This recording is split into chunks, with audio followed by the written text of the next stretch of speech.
Well, you've heard this complaint before about the equity rally. It's a narrow concentration on a number of names that are just too expensive to own. Our next guest, though, loves the AI play, loves holding tech. Let's bring in Scott Ladner. He's Chief Investment Officer at Horizon Investments and joins us now. Scott, you heard me off the top kind of talk about those two chief complaints. At the same time, you like this sector. How do you take those points on? Look, I think those points are relatively valid. I mean, you know, the first order way to play the AI theme, if that's something that you want to play, is tough. Like, there's just not a whole lot of market cap you can invest in. You know, there's only so many shares of NVIDIA and AMD to go around. And so really, you know, if you're going to play the AI theme, it's probably a little bit late to jump on board like the first generation train. But in terms of like the second generation plays, you know, in terms of like what companies are going to be implementing AI processes into their productivity chains and improving their own productivity through the use of it, you can look at like healthcare companies, you can look at industrial companies, you know, you can look at other tech companies. You know, there's going to be kind of an economy-wide sort of phenomenon, we think, in terms of a productivity boosting thing. And so really kind of figuring out what that second order effects of the AI boom is we think going to be the better way to play this on a next 3 to 5 years. That sounds really good, but isn't it so hard to figure that out, right? I mean, it would be nice if somebody put that in an ETF, you know, companies that benefit from productivity gains. But as you mentioned, it's across sectors. I mean, how do you go about doing your homework on that? Look, it's going to take some groundwork. It's going to take a little bit of legwork and a little bit of effort. But uncovering those gems and doing the work and figuring out which companies are really going to embrace this, rather than just kind of pay it the lip service that everybody is going to be paying it over the next quarter's worth of conference calls. You know, figuring out which ones are actually implementing it and which ones are going to get the productivity gains out of it is going to be key to differentiating different stocks and different sectors within the economy. We think it's doable, but it is going to take a little bit of legwork. Do you have anything in mind right now that's screening as an opportunity? You know, we do think some of the healthcare companies, some of the pharma and biotech companies, you know, these are places where some of this AI technology, like, you know, think like the protein folding things out of DeepMind and other places. You know, the ability to generate and test different chemical compounds in the healthcare space, we think is really, really fascinating and very much underappreciated right now. You know, we think some of the like supply chain, logistical chains, you know, processes inside of industrials can be another place where some of this stuff could play out pretty well. But it is going to be like, look, we're kind of first inning of this stuff, and so we're figuring out ourselves what we need to do. But we do think there's going to be a lot of opportunity, a lot of figuring things out. That's going to be really interesting work for the next year or so. I guess it assumes that it's game changing. It might sound silly to question the game changing nature of it because everybody says it's game changing. But you know, I guess people said that about 3D printers and virtual reality as well, and those just proved to be kind of marginal inventions versus game changing, like, you know, the invention of the computer or steam engines. How do you think about which camp AI is going to fall into?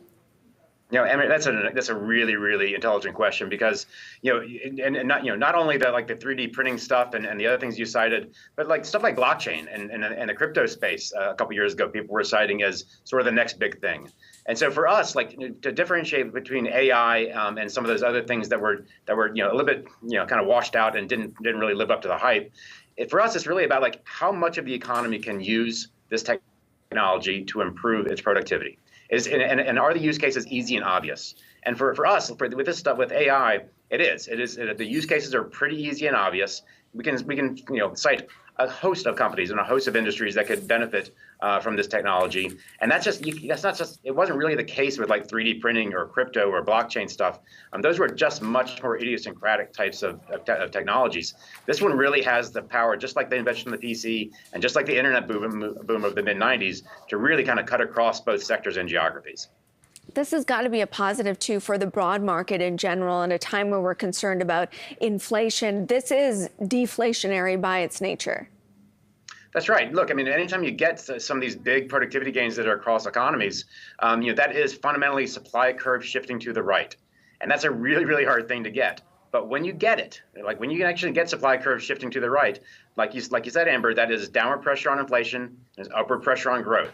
Those are the two big problems, you know, the two big worries that the market has right now is like we still have inflation that's running a little bit too hot, and we have declining or decelerating growth. Everybody's worried about recession, and so AI kind of fundamentally hits at those two problem areas in a way that not many other things actually can. I guess will it arrive in time to save from the market's current obsession about hard landing versus soft landing, or is your time horizon like a little bit further out than, whether this recession shows up in the next couple of months? Yeah, look, I mean, I think this is probably a 3 to 5 year story. This is probably not a 3 to 5 month story. And so, as companies figure out how to actually implement this stuff, like us, like we're in the process of figuring out how we're going to implement some of these AI processes into our investment process. And we're really just figuring it out right now. Their companies all over the world are in the same place that we are. Like people are trying to figure this stuff out right now. And so it'll take a little bit of time. I mean, it's going to take a couple of quarters for people to really figure out how to implement and use this technology in their processes. But once they do, we think there's going to be a really large uptick in productivity.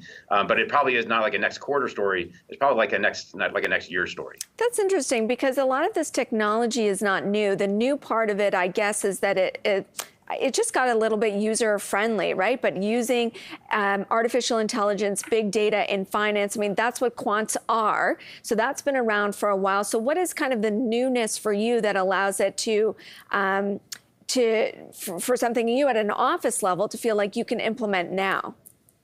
Well, look, it is the sort of the user interface part of it. So if you think back to like coding, so it was a couple of years ago, it was like sort of table stakes. You have to be able to code in order to get a job in an investment management firm, or at least a firm like ours. This is that user interface is challenging. It takes a little bit of time to figure out. It takes some time to learn. It takes some study. With a new sort of branch of AI, with a generative portion of it, and its ability to understand natural language, it really opens the doors up towards other people and like other skill sets being able to utilize it. So you don't have to be a specialist. You don't have to be able to code really, really well in order to use this technology and take advantage of it.